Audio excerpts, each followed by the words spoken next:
Everyone, we're here with Megan Retterath. I'm Ben, I'm Sarah. and we're the co-CEOs and co-founders of Hugh and Grace. If you are here, you've been invited by Hugh and Grace Advocate. You've learned of our products. You've got some attachment to the company. Trying the routine, you're an HG insider, or you're an active advocate.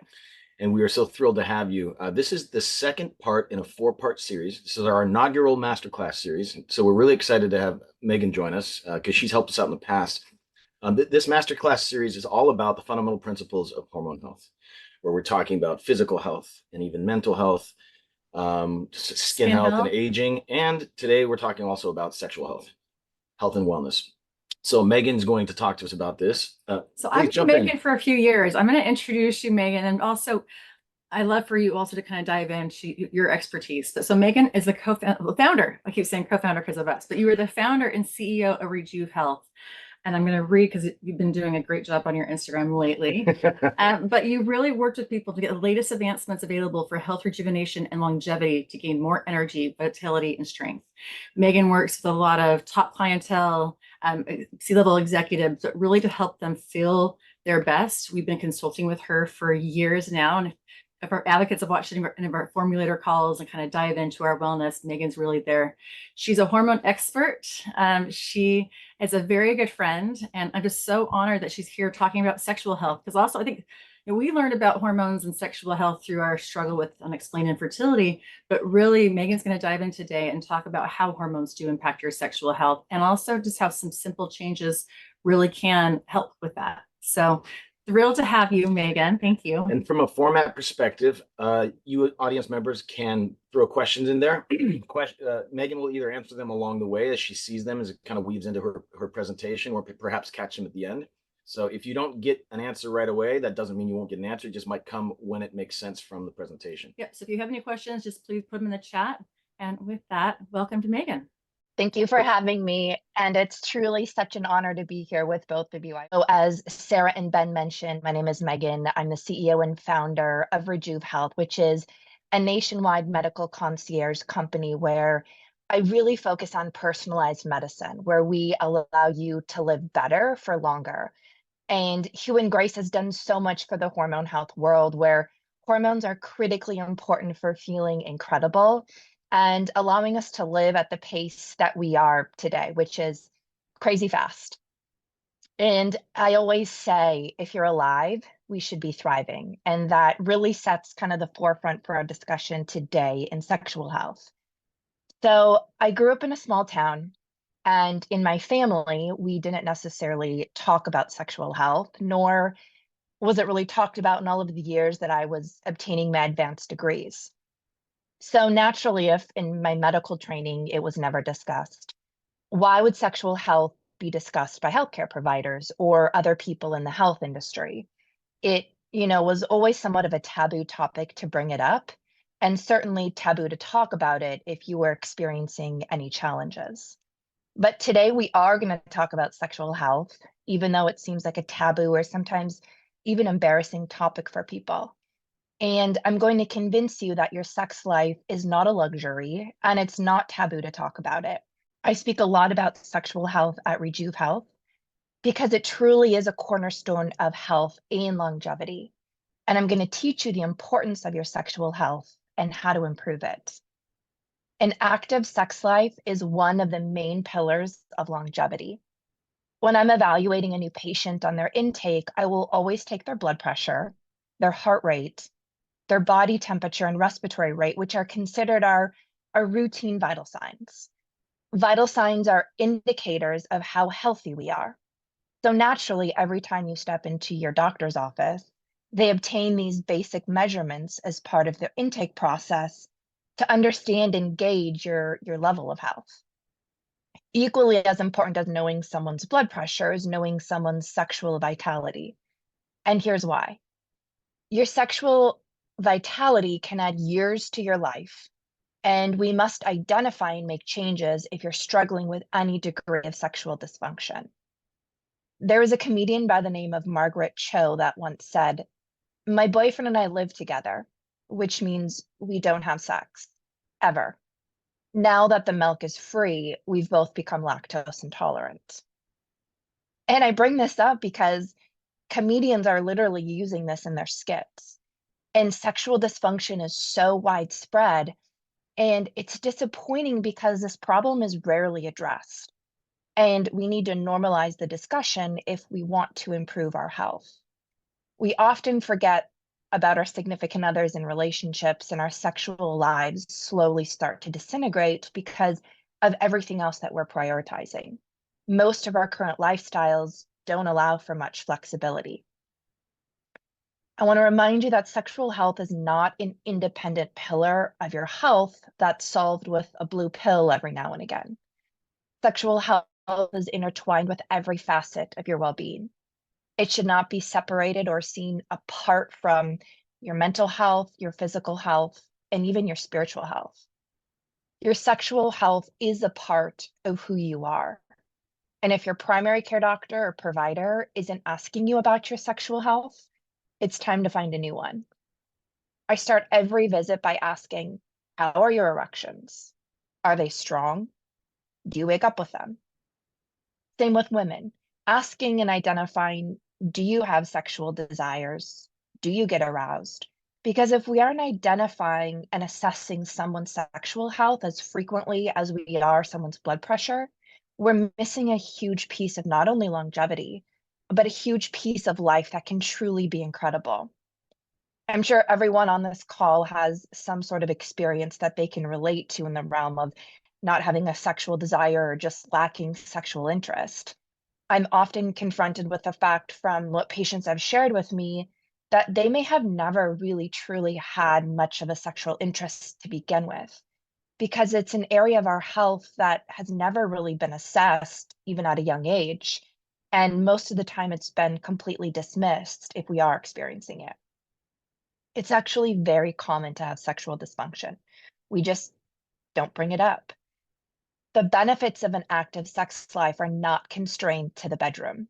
The effects of an active sex life infiltrate us in every aspect of our life. It truly makes us happier and healthier. The act of sex is a good thing. So how do we solve the pieces of this sexual puzzle? We feel closest to our partners the minutes and hours around the act. The research shows that couples who are intimate on a regular basis, which is defined as 2 to 3 times a week, stay together longer and score on the happiness scale higher. Meaning, in general, people who are having intercourse 2 to 3 times a week are happier. It's actually even so much more than that. Men and women who have regular sex are healthier and have lower mortality rates. Men who have intercourse twice a week versus once a month had a 50% lower mortality rate, which means they die less often over a 10-year period.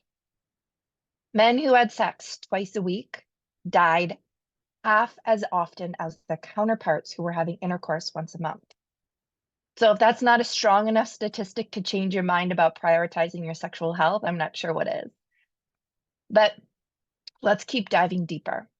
The reason for people living longer could be for several reasons, but sex typically means exercise. Sex is a great way to relieve stress.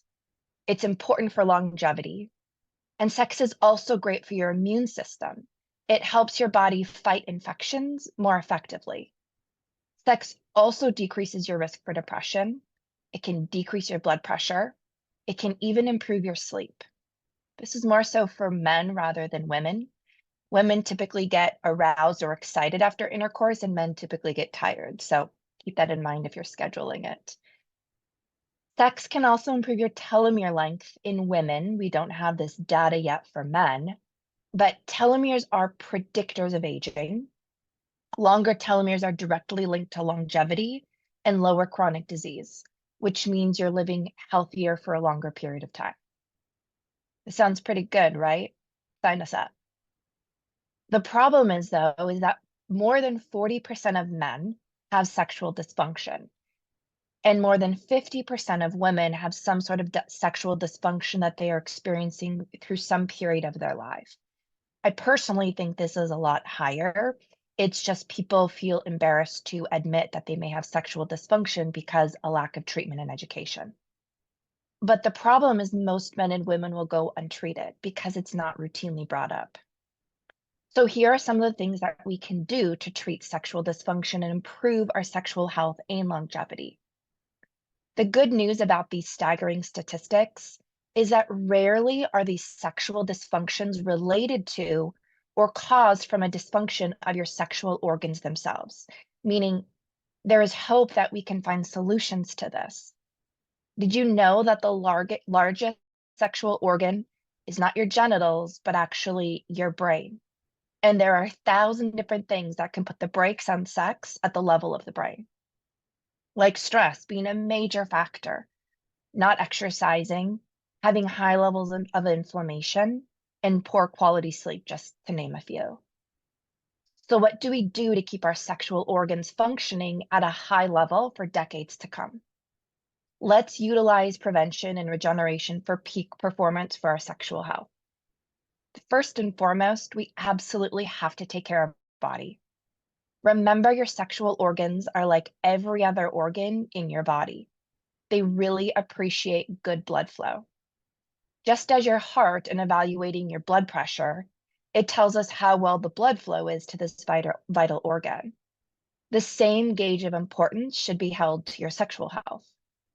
Inflammation due to poor lifestyle choices leads to atherosclerosis, which is plaque in your blood vessels, which is the number one reason why men have difficulties getting an erection due to a lack of blood flow.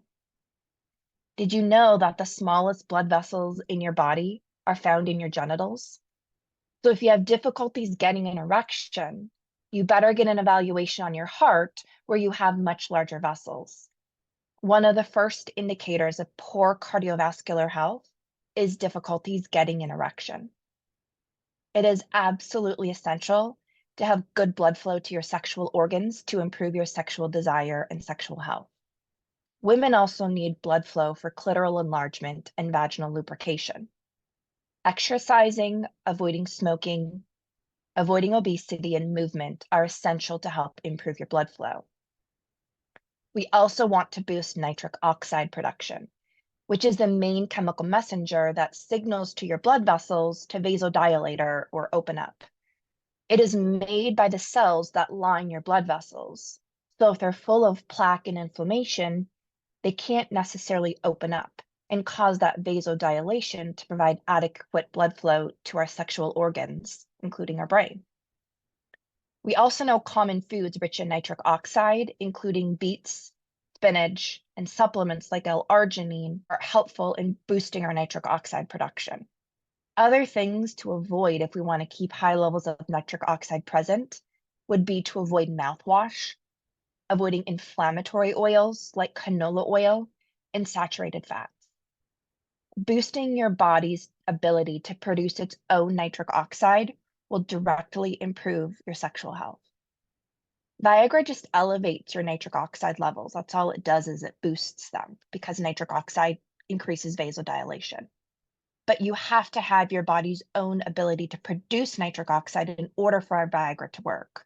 Exercising is amazing for helping to keep your nitric oxide levels high, both for overall health and sexual health is improved if we can keep our blood flow high. The second factor to address is to optimize our hormones.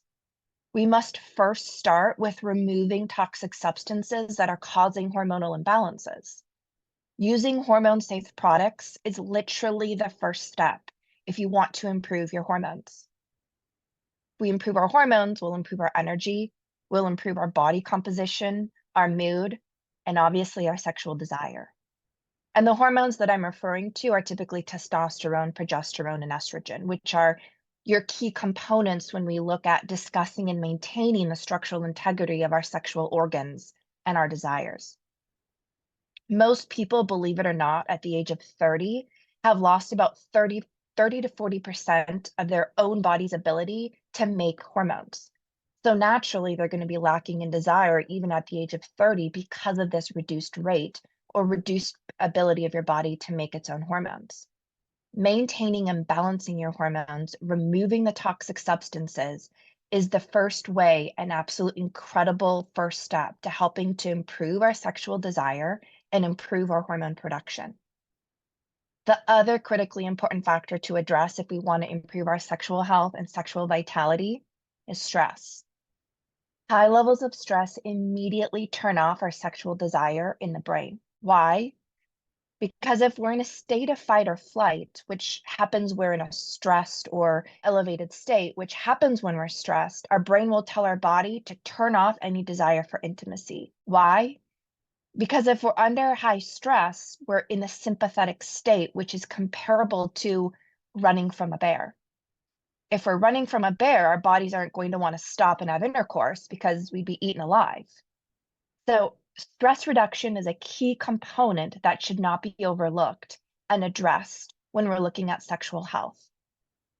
We often don't realize that our running from a bear can be from everyday stressors like poor quality sleep, high levels of toxins internally, and high sugar and high alcohol consumption. So as I come to a close, I love to share testimonials because I think it brings hope to hear others' stories of success. I promise you, you're not alone if you've ever experienced sexual dysfunction. I would say most patients that I see, likely around 70%, struggle with some degree of sexual dysfunction. And I'm here to share with you, it can be corrected if you take care of your body's physical and mental health. I had a 43-year-old female who I was seeing for the first time, and one of her complaints was a low sex drive. And this was very much impacting the relationship she had with her husband. After working with her for about 5 months, she told me, and this is a direct quote from her, "I want to emphasize to you, I'm finally feeling alive," end quote. This comes after she hasn't been able to have really any sort of sexual desire for her husband or intercourse in all of the years they've been married. She was ecstatic because she said she's finally feeling like herself. And she hasn't even felt this way even in her 20s. Her active sex life can help with decreasing her pain during menstrual cycles, decreasing her stress levels, improving her energy, improving the functionality of her immune system, and certainly the relationship with her spouse. We also see that her husband, with this new desire, will have a reduction in his overall mortality while also promoting his wife's telomere length, which is ultimately improving her longevity as well. This is why I do what I do. Sex and intimacy and how we feel about ourselves and our partners can have a lasting impact on our health.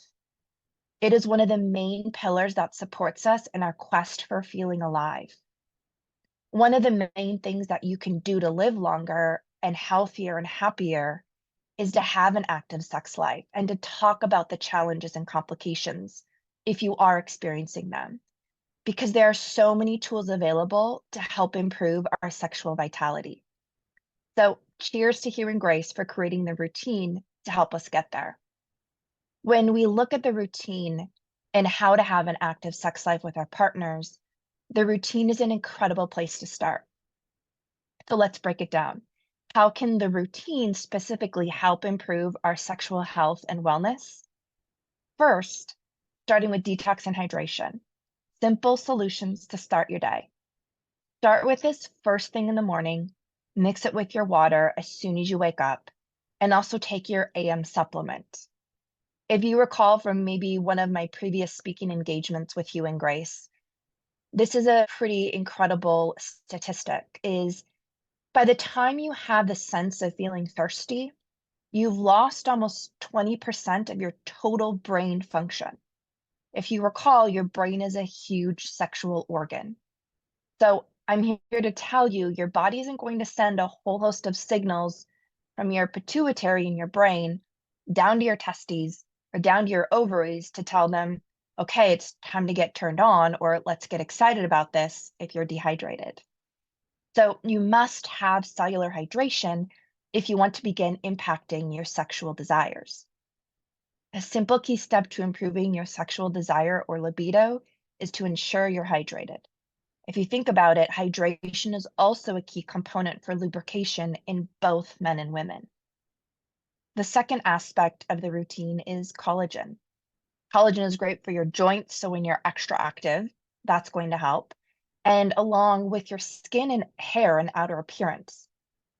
Trust me, if you're feeling more confident on your outer appearance, you will absolutely feel more confident with your partner in the bedroom. And I know we haven't talked about the PM supplement, but I'm going to include it in my talk as one of the main focus and targets of the AM supplement is that we're addressing your adrenal health, or the organ that actually maintains and manages your overall stress perception of your body. If your body's in a stress state, the last thing it's going to want to do when it's running from whatever your bear is to stop and romanticize your partner. It's not, it wants to keep you alive. So we absolutely need to address and treat the stress aspect for both men and women. Even though the act of sex will help to improve your stress levels, we need to ensure that we're supporting our body on a continuous state to avoid it from feeling stressed. Now, I want to talk about the PM supplement because we are encouraging good restorative sleep with a PM supplement, which is critically important to helping improve our sexual desires, decreasing inflammation, and supporting good blood flow. Now to close, I hope after this conversation, you feel more knowledgeable about why your sexual health matters for your overall health. It's important to remember that this once embarrassing topic to discuss hold great importance for longevity. So if you want to improve your overall health and sexual wellness, start by incorporating the basics of the routine for a better quality of life and a better sexual health. Megan, thank you. This is a great Yeah. great conversation, and I know you wanted to do a little Q&A, and we have some Q&A. Yes. So if you want to open up your chat, you can kind of scan through some of these things. There's a couple of patterns in here. Give me a couple of tips. What are the 1, 2 things we can do in lifestyle changes, things like that. So maybe scan through there, and you kind of pick where you want to start. But I think, first of all, commend you on keeping this simple, foundational, and then showing the holistic nature of overall sexual health and reproductive health, and how those things are intertwined with heart health and blood health and stress. And I think it goes back to this whole conversation that we've been having about hormone health. Everything works together, and when we give our bodies the foundational things that they need, we have a much better chance on letting our bodies work themselves out into better health. And you said it first thing, get rid of the things that are getting in the way. So remove hormone disruption. Hormone-safe products is a great place to start. And then what else? So this is, I think, what we're getting some of these questions in here, and some of these foundational things. What are a couple lifestyle changes? So why don't you just respond how you want to on those? Is that okay? Absolutely. Yeah, and I think some of the common themes here, favorite tips to reducing and managing stress, and how do you improve your hormones? And I think one of the things that happens is there's so much information coming at us from every avenue and every channel, and we have to go back to the basics. And that is removing what's toxic in your lifestyle. Because if your toxic burden's too high, think of a trash can, you put all this trash in your trash can, which is ultimately your body. What are you producing is everything just slows down. And I think when we start diving in these topics, is it can be very overwhelming, and it's like, where do we start?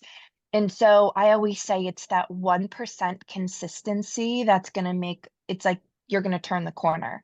And never give up, because the whole thing is tomorrow might be the day that you feel like a different person. And you might feel tired and sluggish today, but tomorrow might be the day that you turn the corner.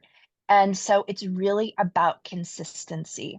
We live in a world where we get our text and we get instant gratification, and that doesn't happen with our health. It really is about consistency, and it's about those 1% changes. So if it's, committing to the routine for 90 days, I promise you, you will feel different. And, one of the things about stress is waking up in the morning, hydrating, taking the detox, taking the hydration, taking your morning supplement, and then going for a 5-minute walk. It doesn't have to be, I'm going to the gym with a trainer to get results. It's the small 1% consistency that if you stick with the program, you will get results. And I think, so much today is social media, and we're constantly consuming. Sometimes it's good to just take a break and come back to the basics so that that 1% that you're committing to, your supplements, prioritizing sleep. You don't produce hormones if you're getting less than 7 hours of sleep per day. So I know a lot of people will say, I don't have problems sleeping. Do I need to take this sleep supplement? You do, because if you're not having good quality sleep, your body tends to build up inflammation. You tend to have higher levels of insulin, which causes cortisol to go up, which is managing your stress, which is ultimately causing you to crave sugary foods the next day, causes you to be more irritable. And I mean, it's just exactly, it's I'm, this I'm getting dizzy flywheel. right now. Yeah. So That if you sounds get on familiar. the yeah, get on the flywheel of like that 1%, small incremental changes to get on the positive side. Because if you get on the negative side, you're constantly just spinning and going. So I think it's really about, it doesn't have to be challenging. It doesn't have to be complicated. Stay to the 1% of like removing the toxins of whatever it is. Sometimes it's food, sometimes it's the deodorant, sometimes it's all of it, all of the things that we're exposed to, plastics, all of that. And really going back to committing to the 3 or 4 things that you're going to do on a continuum to really see and improve your overall health. Because as I said before, your body is really, really smart, and so is your brain. That if it needs nutrients, if it's lacking, good quality sleep, if it is stressed, you better believe your body is going to protect you and to give you a sex drive and to procreate and carry a baby, which is arguably the most challenging thing your body will ever endure. And you have a level of 10 stress, it just won't happen. You won't have a sex drive because your body's job is to keep you alive. So if we think about stress and kids and lifestyles and careers, how do we even start to think about romanticizing our partner? And rarely is it I'm not attracted to my partner. It's I'm so stressed that I can't even think about having sex or having intercourse or, all of it. So I think one of the things that I always remind people is you have to take care of you first. You have to fill your cup up first to tell your body, I am safe. Everything is going as planned. And now I can get a sex drive. And for women, I will say it's a little bit more challenging. Men typically get a sex drive much faster. Women, it's a lot more nurturing and it's a lot of taking care of yourself and committing to a plan, but it is normalizing conversations around maybe not having a libido, maybe not, having that level of intimacy that you would like to have, and figuring out, what is most specific for you to really get your desire back. I think you've done such an excellent job of framing sexual health in the broader context of overall wellness. Mhm. And if we as couples look at it more as part of a holistic solution to our health and our relationship, I think that becomes a little bit less daunting or embarrassing or whatever. And then you've said a few things. Look, Sarah and I went through 15 years of infertility, so we got lots of conversations about sexual health and wellness, including a lot of needles and other things that are less fun than reproductive activities. But the notion of being chased by a bear is one of those things that will spike your cortisol. And then the other side is Dr. Valentine. She's on our medical advisory board as well. She's a really respected and renowned OBGYN. She would talk to us about the idea of think about how animals reproduce, how bears reproduce. They actually have a den. They eat well. They slow down. They put in themselves in a position to Retract. they retract away from hunting activities. They do these other things. And it's that idea of setting that up. And then our next door neighbor in Los Angeles happens to be, Yeah, interesting. She owns the top sex therapy center in the world. But she would talk about sex, and we hired her to come do a speaking engagement. And she said they've done some studies at Stanford, Oxford, and they said the best sex there is planned sex. And she said, you think about, she's like, when you're in college, you think it's unplanned, but she's like, no, you'd go and you get ready for your date and you'd shower and you'd wear your cutest outfit and you made sure that you were looking good because you wanted to have sex that night. But she said, as we get older and just go, if it's not planned, it doesn't happen. And I think that was so much in life. I remember Megan last summer, Ben and I were traveling a lot. I wasn't feeling well. I called you and you're like, are you taking all your wellness products every single day? Like, oh. actually I'm not. And ever since then, we've done it every single day and been able to lose some weight. We've been feeling better, mental clarity, and been able to just have so much more energy and mental focus during the day. But really, it was that commitment to saying the 1%. So, okay, we are every single morning, this is what we're going to do. And then feeling those results, sometimes immediately, sometimes later, but then taking the time to schedule. I love that you say twice a week, at least twice a week. I was with a girlfriend this past weekend. She's 80 years old, and she was telling me just about how her life, and she's struggled the past year, but she said, I looked up and I realized my husband and I had not had sex in 9 months. And she said that's never been the case. And here she is, 80s, and she said, I told my husband we need a second honeymoon. And she goes, you will not believe everywhere we did. But it really is that Love it. scheduling and prioritizing. And she said she feels so, I mean, physically she feels better. Yeah, and one thing about the scheduling idea, I see comments in here about people who've had children. How do you make it? I think it's important to note that sex in the evening time may not make sense, right? So what we've had to get creative. We're traveling around and we're in an RV. You can only imagine. It's amazing. But sometimes you have to time block, right? And sometimes you do things that make sense. And sometimes it's morning. So I think the idea of, well, I have to go on this date and do this. I would challenge that. Megan, maybe you have some things to add to all of this stuff. You got Sarah and me talking. I mean, I think you're exactly right. Just like I look at my Google Calendar and I see all the things I need to do, put it in your calendar. And you don't have to coin it because, you know, a lot of people share calendars. Yeah. But whatever that is, if it's sex or meditation or whatever it is, block it out in your calendar, because if you don't prioritize it, if you don't create a task around it, oftentimes it's like, oh, I could do something else. And if you think about it, I agree with you in terms of when is the best time of day if we had to choose to have sex. 100% in the morning, because your hormones are highest between 7 a.m. and 9 a.m. And so if you think about the rest of the day happening, they all start to tank down. So the best time to have intercourse is first thing in the morning, because your hormones are at their peak. Yeah, and the kids are asleep. There you go.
Even maybe less than 1% of people have clinical evidence that their sexual organs don't work properly.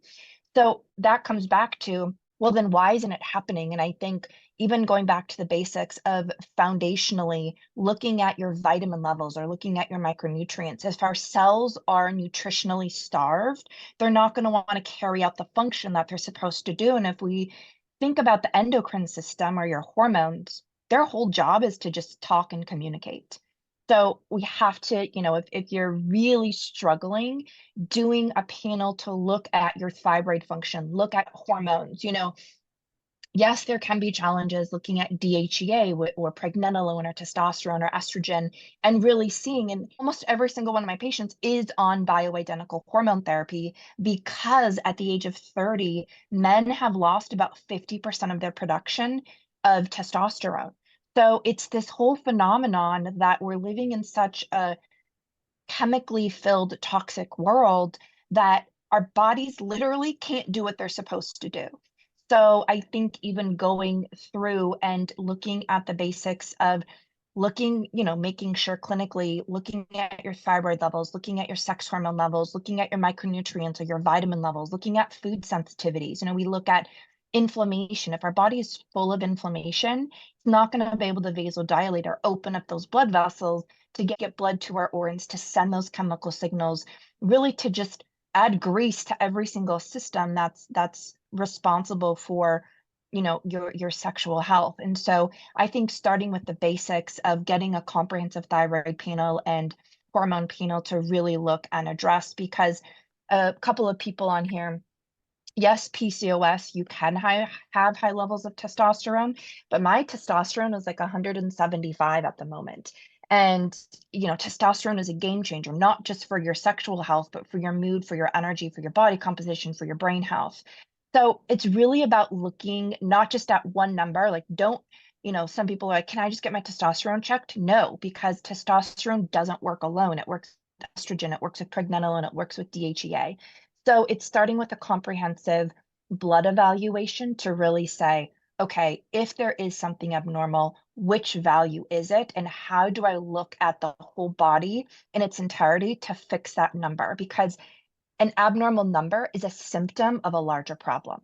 So let's go in and fix that larger problem, which could be a high toxic burden. And really about finding the root cause of why you have the symptoms that you do. Yeah, I mean, look, there's a good place to start. And we have most insurance covers an annual physical. Doctors do blood work. You can ask your doctors to make sure to include some of the things that Megan's talking about. I'd like to have a sexual health look. Some of those doctors are qualified to make recommendations. Some of them are not. There are REJUVE Health is a great example of medical practitioners who focus on overall hormone health and wellness on that topic. So those are some ways to get started. I did see a question here. I thought it was interesting. How long does it take before you can see the body detoxifying itself? I think there was a question up there. Like, how long does that process take? Well, it depends on a couple of things. And since we're Always, here to talk about always. health and wellness, Give you a loaded I question. 24 I hours. always, yeah. I mean, truly, it can be hours because you think about bowel movements or pooping. What is in your stools? It's toxins. And so as soon as you put something in your body and you have a bowel movement, that's releasing toxins. And so if if you're not having a bowel movement every day, you're just building up with toxins. We know that our skin cells are very much more like slower to turn over, typically around 50 days. And so if you start a program, the thing that you're going to notice is your skin cells turn over more slowly. So if you have acne, people is like, I've been suffering with acne for years. It's because oftentimes they're switching regimens every 2 weeks because they don't see a difference.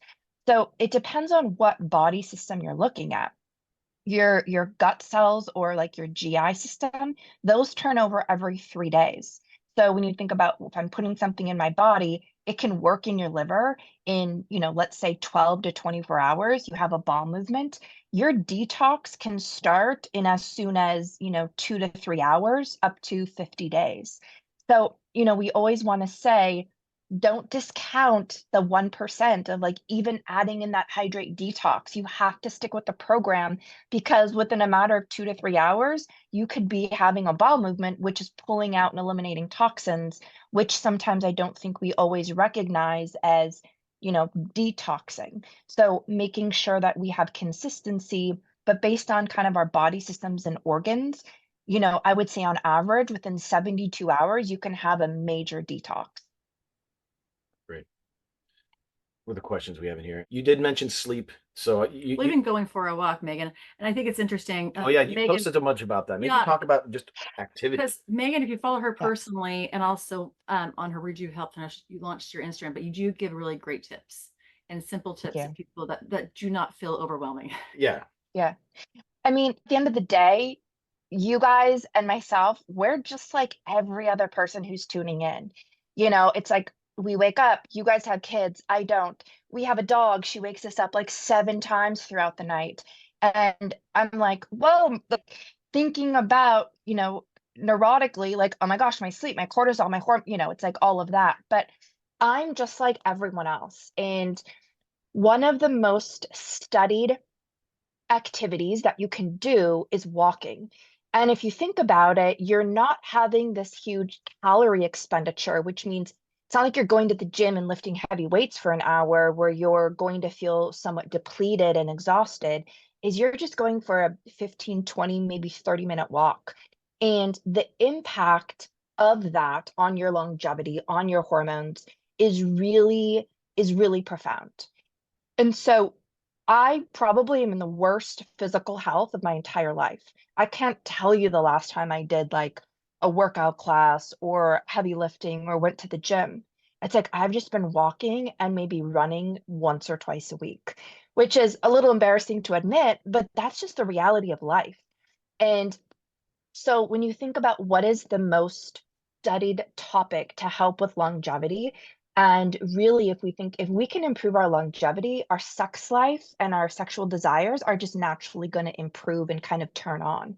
And so walking, I always say aim for 8,000 steps a day, but walking helps improve your blood vessel, it improves your blood flow, decrease inflammation, your mental health. We think about that. We think about getting outside and getting natural light. And so if you think about, okay, if I have 45 minutes, do I drive to the gym, work out, or do I go for a walk? And I'm always going to encourage the walk because it seems less daunting. You can walk in jeans, you can walk in, ideally as somewhat of a supportive shoe, but it doesn't have to be this whole ordeal. And for the benefits that you get versus the benefits of the gym or like a workout class, it's very, very similar when it's looked at and studied. So always try to incorporate something that's manageable. And walking is so critically important, and it helps with literally every aspect: sleep, energy, sex drive, blood flow, inflammation, which is all going to actually improve how your body looks at and prioritize getting on and maintaining a sexual desire. Megan, thank you. Now, this has been fantastic. Thank you for making this digestible, practical, with some simple take-home value. I mean, some of the things that I took away, and we hear this over and over again, but you keyed on fundamentals: improve sleep, detoxification, hydration. If your body is not hydrated, it can't do the things it needs to do to have a sexual health and wellness. The idea of movement and walking, that's a takeaway. And as you're talking about it, you're reducing cortisol. Cortisol messes everything up, including hampering testosterone production, right? Which hampers your sexual wellness. And so you start seeing all of these things kind of fit together. Better hydration, of course, we want nutrition, movement, and then I love the kind of the ancillary benefit is it sets the stage for us to have a better overall health, but also better sexual health. And live longer. And yeah, and don't die as fast, especially for men, apparently. Yeah. Yeah. All right. Well, this has been fantastic. Thank Thank you. you for tuning in, and thank you, Megan, for taking time out of your busy schedule and for helping us. And Megan, how about you share your Instagram or your social handles? People can follow you and just learn simple tips. Yeah, so my Rejuve Health is Rejuve, REJUVE.health. And then my personal is Megan.Retterath, RETTERATH. And I apologize, I'm just starting to build up the social media and get on camera a little bit more. So thank you. You've been busy. Megan goes all over the country meeting with some. And she's a relative newlywed also. So she's got lots of life changes. Thank you all for tuning in. Really appreciate this, Megan. Thank you. Thank you, guys. All right. Happy Monday, everybody.